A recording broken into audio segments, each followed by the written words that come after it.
शराब घोटाला। पिछले 2 साल से ये शब्द आपने कई बार सुना होगा। 2 साल से बीजेपी की सारी एजेंसीज कई रेड मार चुकी हैं, कई लोगों को गिरफ्तार कर चुकी हैं, लेकिन अभी तक एक भी पैसे का हेरफेर कहीं नहीं मिला, कहीं से एक भी पैसा नहीं मिला। अगर भ्रष्टाचार वाकई हुआ है तो इतने करोड़ों रुपए गए कहाँ? क्या सारा पैसा हवा में गायब हो गया?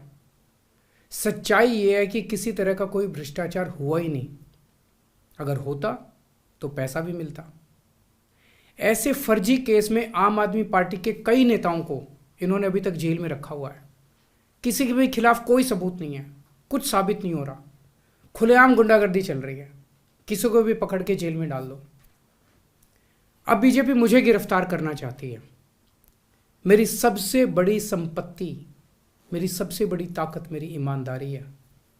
झूठे आरोप लगा के, फर्जी समन भेज के ये मुझे बदनाम करना चाहते हैं, मेरी ईमानदारी पे चोट करना चाहते हैं।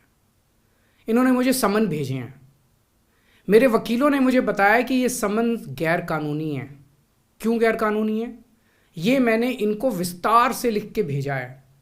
मैंने बताया है कि उनके समन कैसे गैर कानूनी है, लेकिन उन्होंने मेरी एक भी बात का जवाब नहीं दिया। इसका मतलब उनके पास मेरी बातों का जवाब नहीं है। इसका मतलब वे भी मानते हैं कि उनका नोटिस गैर कानूनी है। क्या मुझे एक गैर कानूनी समन का पालन करना चाहिए? अगर कानूनी रूप से सही समन आएगा तो मैं पूरा सहयोग करूंगा। बीजेपी का मकसद जांच करना तो है ही नहीं। इनका मकसद तो लोकसभा चुनाव में मुझे प्रचार करने से रोकना है।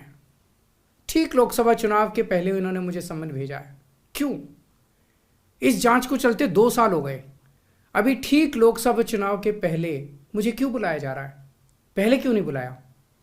सीबीआई ने मेरे को 8 महीने पहले बुलाया था। मैं सीबीआई में गया था, उनके सारे जवाब भी दिए थे। लेकिन अब ये लोग ठीक लोकसभा चुनाव के 2 महीने पहले मुझे बुला रहे हैं।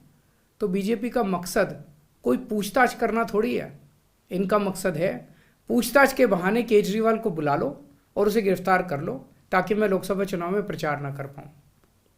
आज बीजेपी भ्रष्टाचारियों को नहीं पकड़ रही, बल्कि खुलेआम ईडी और सीबीआई का इस्तेमाल करके दूसरी पार्टियों के नेताओं को तोड़ के बीजेपी में शामिल करवाने का काम किया जा रहा है। एक नहीं, 2 नहीं, कितने उदाहरण हैं जहां किसी पार्टी के नेता के खिलाफ ईडी सीबीआई के मामले चल रहे थे या उन पर गंभीर आरोप लगे हुए थे। जैसे ही वो नेता बीजेपी में शामिल हुए, उनके सारे पुराने मामले बंद कर दिए गए या ठंडे बस्ते में डाल दिए गए। तो जो इनकी पार्टी ज्वाइन कर लेता है उसके सारे मामले रफा दफा कर दिए जाते हैं। जो इनकी पार्टी में नहीं जाता वो जेल जाता है। आज मनीष सिसोदिया, संजय सिंह और विजय नायर इसलिए जेल में नहीं है कि उन्होंने भ्रष्टाचार किया है, वो इसलिए जेल में है क्योंकि उन्होंने बीजेपी में शामिल होने से इनकार कर दिया है। आज हम बीजेपी का मुकाबला क्यों कर पा रहे हैं? क्योंकि हमने कोई भ्रष्टाचार नहीं किया। अगर हमने जरा सा भी गलत काम किया होता तो दूसरे भ्रष्टाचारी नेताओं की तरह आज भी हम बीजेपी में शामिल हो चुके तो होते आज तक। इस तरह देश के ईमानदार नेताओं को जेल में डाल के और भ्रष्टाचारियों को अपनी पार्टी में शामिल करवा के ऐसे तो देश आगे नहीं बढ़ सकता। ये क्या चल रहा है? ये जो कुछ भी चल रहा है बहुत खतरनाक है। ये हमारे जनतंत्र के लिए बहुत गलत है। इसे रोकना होगा।